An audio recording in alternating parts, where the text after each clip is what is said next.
नमस्कार फ्रेंड, आज मैं कच्चे आम का बहुत ही टेस्टी मुरब्बा बनाकर आपको दिखाऊंगी और इस मुरब्बे को हम गुड़ से बनाएंगे।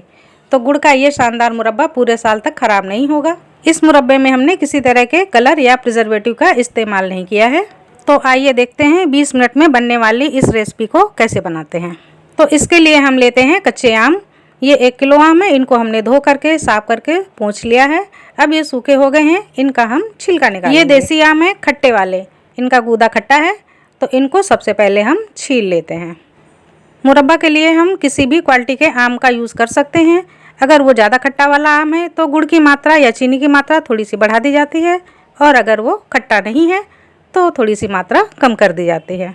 ये आम थोड़ा सा नरम है, लेकिन इसको भी मुरब्बा बनाने में यूज़ कर लेंगे, इससे मुरब्बा में कोई फ़र्क नहीं पड़ेगा।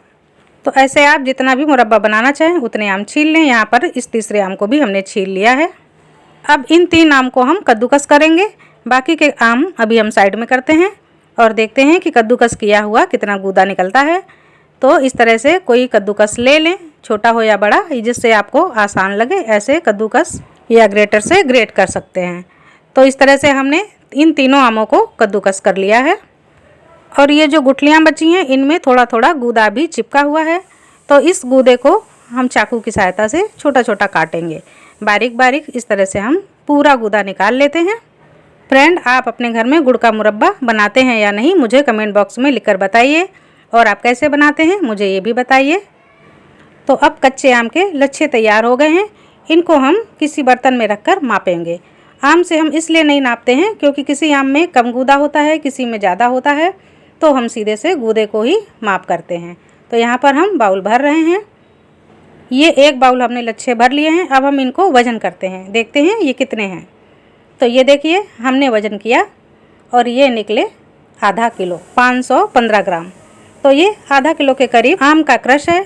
और ये खट्टे वाले आम हैं, इसलिए हम इसमें इतना ही गुड़ डालेंगे। तो जितना आम है उतना ही हमें गुड़ का माप करना है।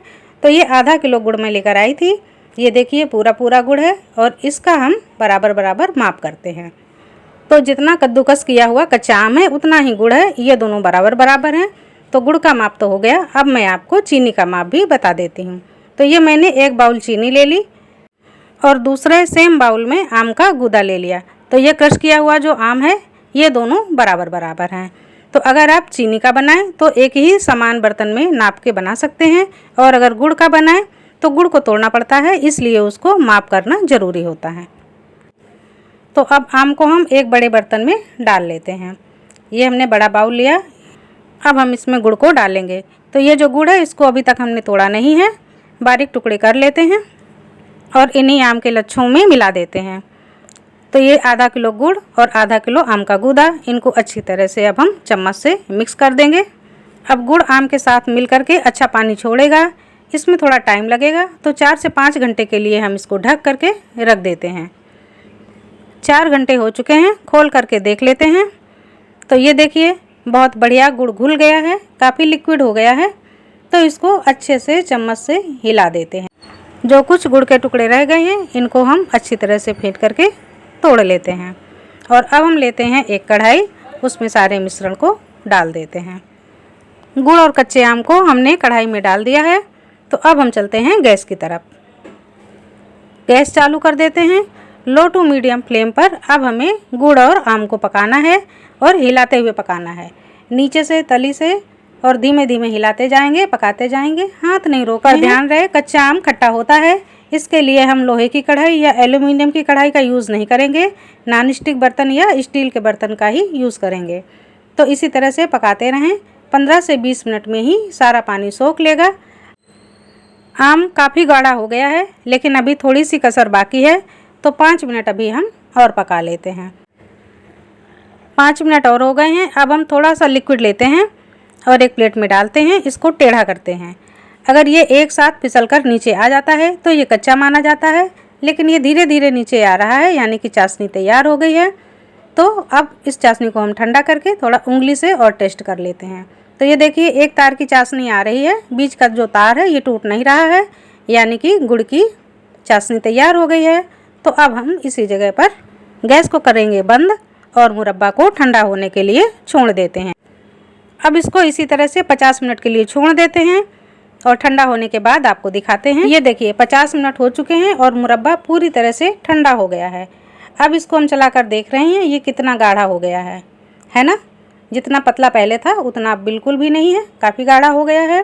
तो अब हम इसमें मिलाएंगे कुछ मसाले। तो सबसे पहले हम नमक ऐड करेंगे, 1 छोटा चम्मच, काला नमक आधा छोटा चम्मच, लाल मिर्च 1 छोटी चम्मच, तीखी वाली लाल मिर्च है ये, और ये सौंठ, ये भी 1 छोटा चम्मच है। इसका स्वाद गुड़ की रेसिपी में बहुत अच्छा आता है, इसके लिए इसको ज़रूर डालें।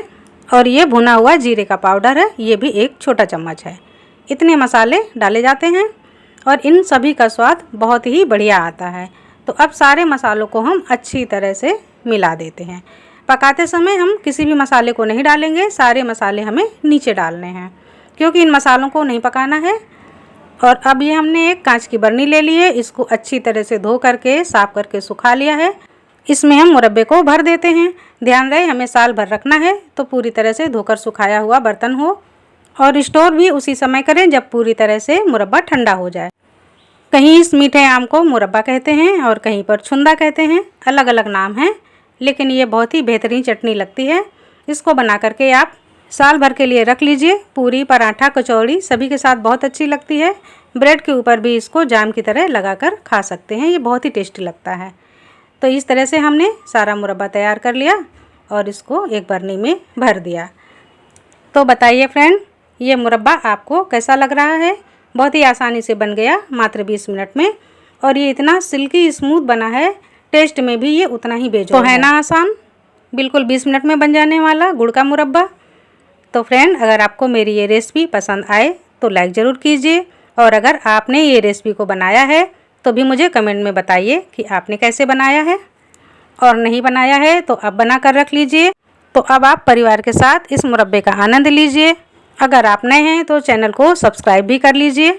तो अब मिलती हूँ अगली रेसिपी के साथ, तब तक के लिए नमस्कार।